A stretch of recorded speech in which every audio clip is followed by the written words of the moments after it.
Hey guys, welcome to the JW Untold channel. If you want to see how the Jehovah Witnesses misleads or deceives the public on the JW website, I've got the perfect example for you here today. So let's go to the JW website and let's search for battle loneliness. We're going to have a look at this article and we're going to appreciate how deceitful they are.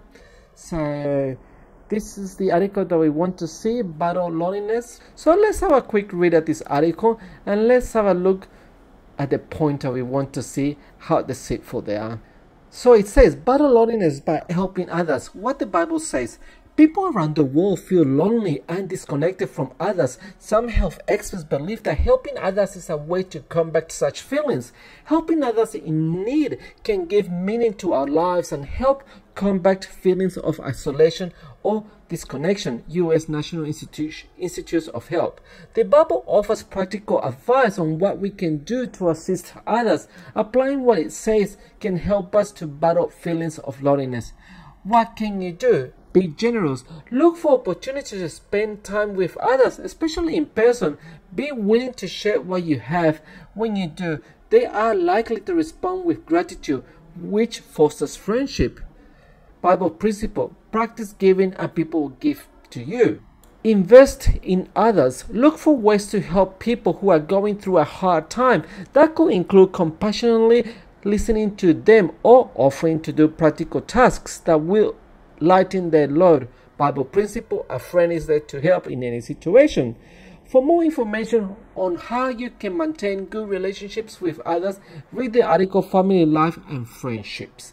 So here is the part that we want to focus. This is the deceitful part of the JW website.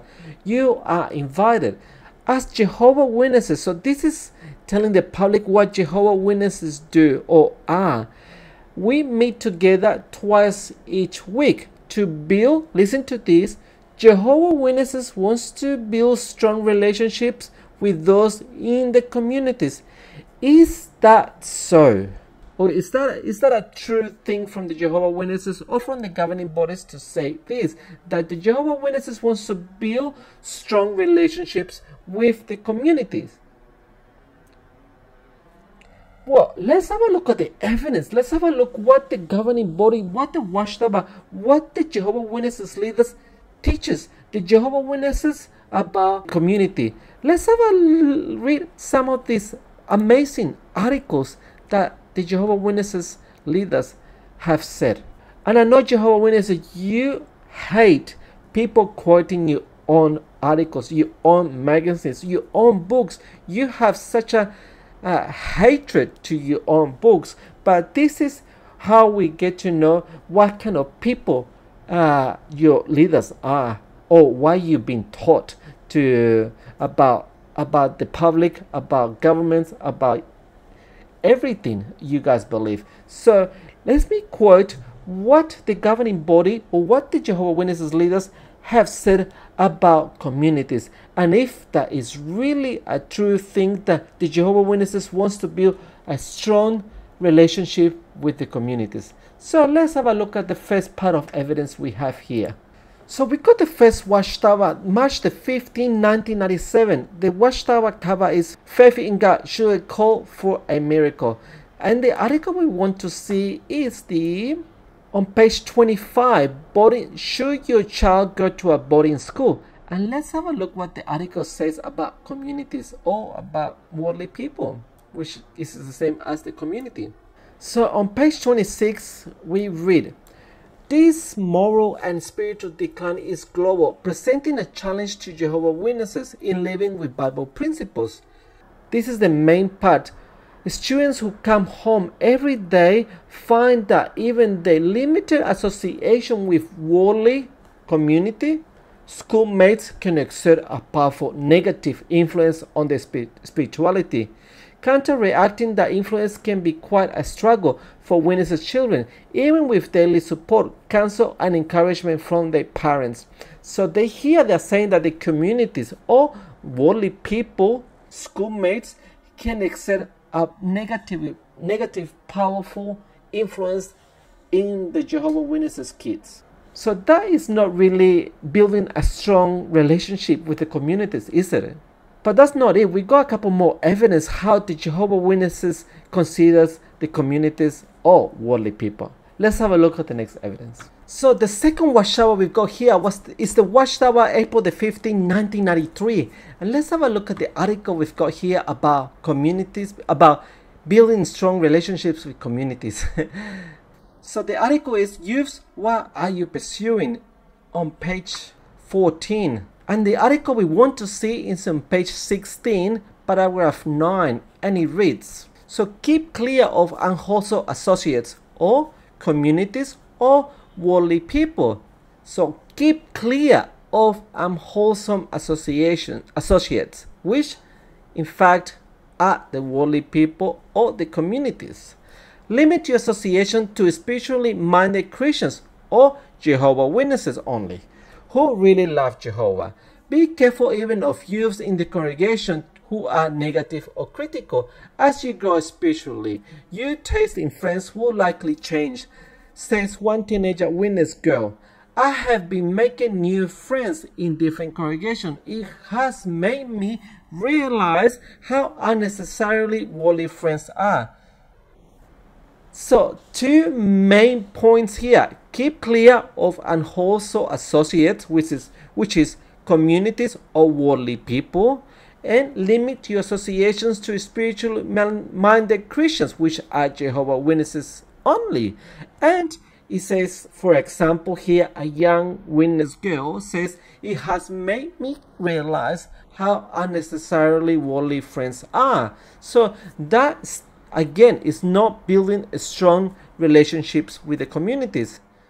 If you're telling your followers not to associate, that building relationships with people in the communities is not necessarily or is unwholesome as well. So which is which? You want to build strong relationships, but at the same time you're telling your followers not to?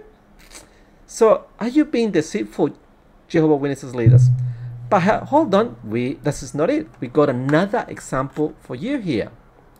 So let's go to the watchtower June 2020. This is a more recent one. And let's have a look at a beautiful quote that they got here for the Jehovah Witnesses regarding building strong relationships with the community. So we're gonna go to the article on page 25 where it says, I myself will search for my sheep. So we're gonna go to page 22 to the top part of it. So it says how a lost sheep may feel. And we're gonna go to the note part of the bottom. It says, note the comment made by an inactive one in Spain. I want to be reactivated, but it is very difficult. I know what I have to do. And guess what he has to do? Guess what it is? And I want to do it, but it is not easy. I have to change my lifestyle and cut ties with some worldly friends. Cut ties with the communities. Cut ties with the worldly people. So, no building strong relationships with the community, worldly people, or associates. But he knows what he needs to do, but he wants to do it, but it's very hard. Cut tie with the communities. But I thought Jehovah Witnesses, in the public view, wants to build strong relationships with the communities. So it says here, I have to change my lifestyle and cut ties with some worldly friends. And since I am spiritually weak, I find it hard to get ready to go to the meetings when I come from work, exhausted. But I'm going to try hard because I still love Jehovah and I want to help my wife and 2 children. So here the governing body, the Jehovah Witnesses leaders, are making the Jehovah Witnesses guilty, feeling guilty for not going to church, not going to the meetings or church, and not to get the information that the governing body wants to put in the Jehovah Witnesses' minds. So they are playing the guilty card here as well. But we are focusing in that this person wants to be reactivated, wants to come back to be a Jehovah Witnesses active, but what he has to do is to cut ties with the communities, worldly friends or associates, or unwholesome relationships. So once again, very deceitful. One last article we've got here to show that how deceitful the Jehovah's Witnesses leaders are. So we got the watchtower, April the 15th, 1997. Here the watchtower is called True Peace from What Source? So we're going to the article on page 23, Weddings That Honor Jehovah. And we're going to page 25, and we're going to read two main sections here, which is highlighted. So let's have a look what we have to learn about building strong relationships with the communities. So some have chose to invite worldly acquaintances or unbelieving relatives to the wedding talk rather than to the reception. So they don't want the unbelieving people or acquaintances, friends from the communities to only be at the wedding talk rather at the reception. Why?